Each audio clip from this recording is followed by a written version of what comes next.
Les gars, bienvenue sur musculationprisonance.com. Ici Étienne, Charles et le tableau magique. Eh oui, le tableau qui va toujours rester en rotation comme ça, mais lisez-le vite. Vous ferez pause sur la vidéo.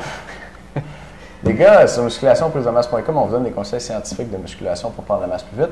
Aujourd'hui, on aborde les suppléments sous un angle scientifique cette semaine, en fait toute la semaine, parce que on reçoit d'une part beaucoup de questions sur les suppléments. Il y a aussi beaucoup de préoccupations et d'informations un petit peu bizarres qui se promènent à gauche et à droite là-dessus, concernant d'où ça vient. Fait que je pense qu'avoir dans un regard scientifique là-dessus, c'est intéressant. Et aussi parce que cette semaine, on vend pour la première fois, au moment où on enregistre ces capsules-là, le guide des suppléments pour prendre la masse, où on fait vraiment le tour de la question sur tous les suppléments populaires pour prendre la masse et même sur 3 suppléments dont personne ne parle.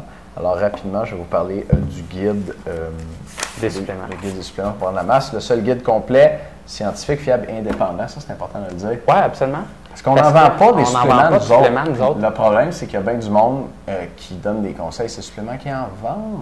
Oui. C'est parce que, mettons, le vendeur à ton magasin de suppléments, là, ça a l'air de mon Jack, puis il donne plein de bons trucs, mais lui, comme sa job, c'est que tu achètes des suppléments. Fait qu'une fois que tu es rentré dans son magasin, mais ça lui fait de la peine quand tu sors et tu n'as rien acheté. Mais nous, ça ne nous fait pas de peine si on dit que tel, il ne marche pas puis achète-en pas. En fait, je peux te dire, là, il y a 2 suppléments. Peux-tu dire? Je pense que je peux te dire. 2 suppléments que je ne recommande pas ou que je recommande dans certaines situations spéciales seulement parmi les suppléments qu'on trouve dans le guide des suppléments. Donc, moi, ça ne me dérange pas de vous dire que ceux-là, prenez-en pas. T'sais. Mais le gros magasin ne pense pas qu'on vous dire. Non. Non. Donc, on est indépendant et ça, c'est très important. Et donc, sur les suppléments, pour prendre plus de masse, être cote, récupérer mieux, avoir plus d'énergie. Et on couvre là-dedans les protéines, la créatine, les BCAA, les pré-workouts, les multivitamines, les oméga 3, le tribulus et la glutamine. Et on couvre aussi 3 autres suppléments dont personne ne parle qui marchent pour prendre la masse qu'on voit dans les études scientifiques, que moi, je vois dans les études scientifiques parce que j'en lis, mais que je pense que je ne sais pas pourquoi. On n'a jamais eu aucune question sur ces suppléments-là, fait que probablement que vous ne les connaissez pas. Non, that's it, mais moi, je vous en parle, puis je vais vous dire combien en prendre, puis tout. Et c'est en vente à 50% cette semaine, donc allez voir ça. Vous avez jusqu'à la fin de la semaine, là, déjà vendredi, donc profitez-en.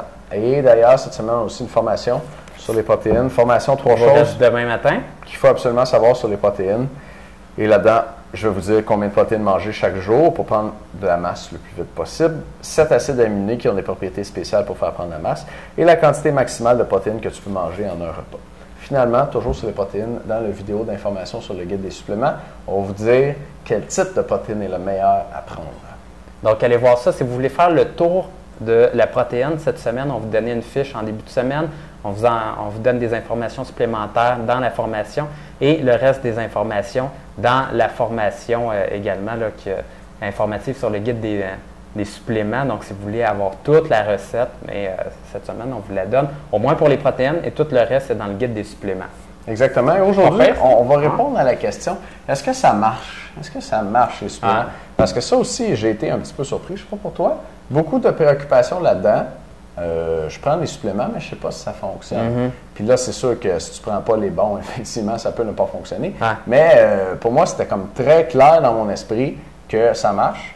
Puis j'ai été surpris de voir qu'il y a des gens pour qui ça ne l'est pas. En fait, c'est clair dans mon esprit depuis que pendant mon bac, à ma dernière année, j'ai fait un travail de recherche de 135 heures sur le rôle des protéines dans le gain de masse musculaire. Associé à l'entraînement de musculation. Puis c'est clair, c'est pas tout le monde qui fait ça. Puis moi, avant d'avoir fait ça, j'ai fait ça avec un prof à l'Université de Montréal qui s'appelle Luc Léger, qui est le gars qui a inventé le test qu'on fait tout au secondaire, le test BIP. Mais ouais, ça s'appelle le léger navette, celui-là. Mais là, si vous avez déjà fait un test BIP, là, ben c'est grâce à ce gars-là qui l'a inventé, je pense, des années 70-80. Ouais, ça faisait un bout, Ouais, puis il était encore prof au moment où je pense qu'il a pris sa retraite maintenant. Ouais, il a pris sa retraite maintenant. Il était prof au moment où j'étudiais là, puis j'ai fait un travail de recherche avec lui, quand même un prof connu. Puis j'ai creusé la question sur les protéines vraiment, puis c'est là que ça m'a sauté d'en face à quel point ça marchait bien.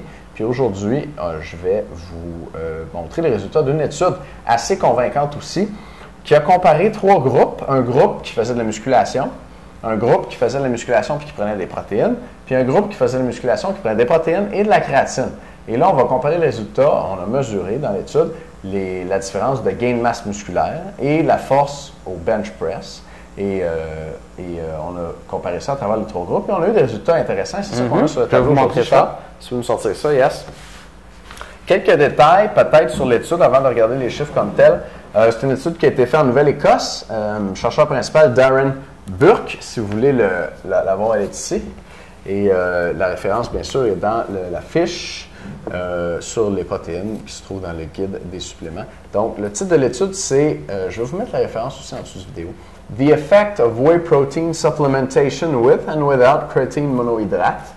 Donc, l'effet de la supplémentation en protéines avec ou sans créatine. Combined with resistance training, ça c'est avec la musculation. On lean tissue mass and muscle strength, donc sur la masse musculaire et la force musculaire. C'est pas mal ce qu'on veut. Fait que une étude vraiment intéressante qui a été bien faite pour un certain nombre de raisons. La première, là-dedans, il y a eu 41 ou 42, bouge pas, 42 hommes qui ont été divisés en 3 groupes au hasard. Ça, c'est très important que ça soit divisé au hasard. Et aussi, il y avait donc des gars qui faisaient de la musculation, des gars qui faisaient de la muscu puis qui prenaient des protéines, puis des gars qui faisaient de la muscu puis qui prenaient de la protéine puis des créatines. Mais les gars dans les 3 groupes, ils prenaient quelque chose, OK? Mais ils ne savaient pas dans quel groupe ils étaient. Ça, c'est très important aussi. On appelle ça une étude à insu ou à l'aveugle, en aveugle, parce qu'il y a un effet placebo qui est important. Peut-être que la gang qui était dans le groupe juste musculation puis qui buvait un shake avec rien dedans, mais une saveur artificielle pour leur faire croire qu'ils buvaient quelque chose, ils se disaient « Ah ouais, moi je suis dans le groupe créatine parce que ça pompe en tabarnak.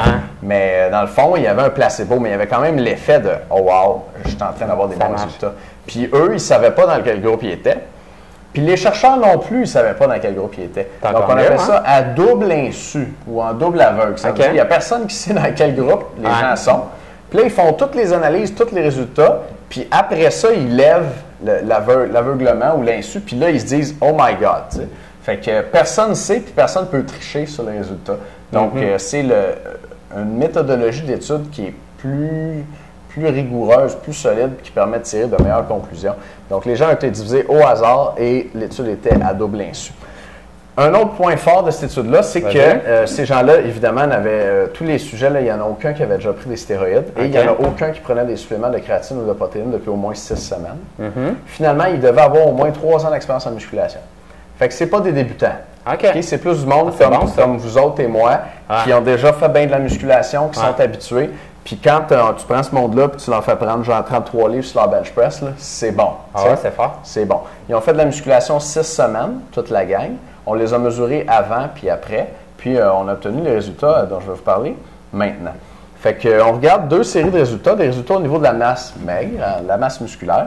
Pour le groupe qui faisait de la musculation, on a eu une augmentation de 1,98 livres. Donc 2 livres sur 6 semaines. Merci Charles, c'est bon ça. Deuxième groupe, le groupe musculation protéines, lui, une meilleure augmentation, une augmentation de 5,06 livres sur 6 semaines. Donc, presque 1 livre par semaine et à peu près 3 livres de plus que le groupe qui ne prenait pas de supplément de protéines. Fait que si on s'arrête là, sur 6 semaines, juste prendre un supplément de protéines, ça a permis à ce gang-là de gagner 3 livres de masse de plus. C'est bon. Sur 6 semaines? Sur 6 semaines. C'est fort, C'était des gens qui s'entraînaient en musculation depuis 3 ans. OK, c'était pas n'importe quoi. Et finalement, les grands gagnants, la gang du groupe musculation, protéines et créatine, eux, sur 6 semaines, ils ont gagné 8,8 livres de masse maigre. Donc, ils sont à plus qu'une livre de muscle par semaine sur 6 semaines. Et ils sont c'est quelque chose comme plus que 4 fois plus que la gang qui ne prenait pas de supplément. Fait que si on s'arrête juste là, on voit que les protéines, c'est mieux que pas de protéines. Puis on voit que les protéines plus la créatine, c'est mieux que juste les protéines. Et c'est pas mal mieux que rien pantoute. Donc, la question de est-ce que ça marche, est-ce que ça ne marche pas, est assez bien répondue dans cette étude-là. Et c'est pas la seule. Des fois, en recherche, il y a une étude qui dit quelque chose, puis une autre étude qui dit autre chose. Les études qui disent que les protéines, ça aide pour prendre la masse, là, il y en a plein. Il y en a plein. Là. Il en pleut. Puis des études qui disent que la créatine, ça marche pour prendre la masse, il en pleut aussi. Là. Il y en a plusieurs dizaines, si ce n'est pas des centaines. Et là, pour des études scientifiques, dire qu'il y a eu plusieurs dizaines d'études sur la même chose, là, ça veut dire que la question est réglée. Fait que c'est clair que ça marche, puis j'espère, j'en parle avec enthousiasme, là, parce que c'est le fun de voir que des choses sans danger, puis on a couvert ça mardi, mercredi, pas vraiment de danger pour la santé, pour les gens qui sont déjà en bonne santé, peuvent nous aider à avoir de meilleurs résultats plus vite comme ça, de façon prouvée scientifiquement. Moi, ça me donne le goût de me faire un shake tout de suite. That's it. Mais le point qu'on avait discuté un petit peu, moi et Étienne, avant, et que je n'avais pas compris, mais c'est que ces gars-là avaient 3 ans d'expérience en musculation. Puis là, musculation, plus protéines, plus créatine, ils ont pris au-dessus de 8 livres de masse musculaire. C'était-tu du gras, ça? Non, c'est la masse maigre. C'est de la masse maigre, donc c'est pas juste du poids comme ça, puis ils ont gavé, puis ils ont pris du gras, là, ils ont pris du muscle, puis ça a été bien testé. Tout à fait. C'était mesuré par scan avec un DEXA, donc c'est une mesure vraiment très, très précise, là, donc il n'y a pas de doute, là, c'est ça. C'est de la masse maigre. Puis, les résultats au bench press correspondent. Pour la gang qui faisait la musculation seulement, on a une augmentation d'à peu près 16 livres au bench press. Pour la gang qui faisait musculation protéine, une augmentation d'à peu près 14 livres. Donc, c'est semblable, là, une petite différence de 2 livres comme ça. Au niveau statistique, on dit qu'il n'y a pas de différence entre les groupes. Mais au niveau statistique, on dit qu'il y a une différence entre les groupes. Ces deux-là, avec la gang qui prend la kératine, eux autres, ils ont pris 33 livres et demi. Donc, à peu près le double, un petit peu plus que le double pour ceux qui prennent la créatine. Moi, je trouve ça intéressant que c'est sensiblement la même chose pour muscu puis muscu plus protéines. C'est vrai. Parce qu'on se rend compte que la force, c'est quand même une qualité qui est nerveuse, puis c'est pas juste à quel point tu vas avoir une grosse masse musculaire que tu vas être capable de soulever pesant. Donc, c'est probablement ça qui est arrivé. Mais souvent, quand on vous dit de prendre la créatine, c'est pour être capable de faire 1 ou 2 répétitions de plus sur vos séries. Puis on se rend compte que ça a fonctionné dans cette étude-là. Finalement, ils ont été capables de mettre plus lourd et à chaque semaine et faire en sorte que finalement leur maximum soit plus haut à la fin des 6 semaines. Fait qu'une étude vraiment très intéressante avec des résultats intéressants puis une méthodologie solide. L'étude de Burke qui a été publiée en 2001 dans le International Journal of Sport and Nutrition and Exercise Metabolism. Un long nom à dire et la référence va être en dessous de vidéo d'aujourd'hui. Encore une fois, les gars, pour vous faire la preuve que ça fonctionne, les suppléments de protéines de créatine, c'est pas la seule étude. Il y en a plein, mais ça marche bien. Et quand on prend les bons produits, les bonnes doses, ça fonctionne. Donc, pour les gens qui avaient des inquiétudes, puis toi, je pense que tu avais sorti des exemples de questions de gens qui étaient pas sûrs. Je vous lis ça. Ouais. Qu'est-ce que je me faisais dire? De prendre des protéines sans réellement savoir si ça va m'apporter quelque chose. On leur demandait qu'est-ce qui te frustre le plus et qui ne marche pas avec tes suppléments. J'ai l'impression que même sans mon shake et ma créatine, je pourrais progresser autant. On dirait qu'ils n'agissent pas assez. Je ne sais pas si la créatine marche vraiment. Puis ça, on ne vous blâme pas dans le fond. Là. Moi, je suis pareil comme vous autres. Tu as le pot qui est là, puis là, tu te dis, ben là, j'ai 40-50$ à mettre là-dessus. Puis là, tu dis, je m'en vais au gym, j'ai vraiment besoin de ça, c'est que ça va vraiment faire une différence que je prenne ça. Puis des fois, tu te sens bad un peu aussi. Là. Tu te dis, il me semble que moi, je suis un naturel, j'ai pas vraiment besoin d'aide de quelque chose qui a l'air de pas être naturel. Puis peut-être que ça vaut pas la peine, mais on va peut-être répondre à ça pour les membres, mais il y a plusieurs gars qui se disent moi, j'aimerais ça manger au naturel puis pas prendre de suppléments pour réussir à prendre de la masse. Mais les protéines et la créatine, c'est naturel. Puis je vais vous expliquer pourquoi. Là, on en a dans l'alimentation. Tu en manges déjà tous les jours. De la créatine puis des protéines, bien sûr, là, mais la créatine, des fois, le monde pense que ça vient de notre planète. Tu en manges déjà à tous les jours. Donc, c'est tout simplement des choses qui sont tirées de l'alimentation, qui sont en concentré, que tu peux prendre en concentré finalement. Exact. Fait que c'est pas plus compliqué que ça, puis c'est naturel. C'est pas comme si... c'est pas chimique. C'est pas chimique. Ah, OK. Ben, il y a des choses chimiques qui sont naturelles. Tout est chimique dans le fond, là. Mais c'est pas créé genre par l'homme dans le laboratoire, puis il n'y en avait pas avant. C'est ça. En tout cas, on se comprend? On se comprend. Les gars, merci beaucoup de nous écouter. J'espère que c'était clair la présentation sur l'étude d'aujourd'hui et on va se revoir demain. Les membres, on se revoit dans un instant pour plus de trucs sur la provenance des protéines et de la créatine. Merci de nous écouter. À bientôt. Bye.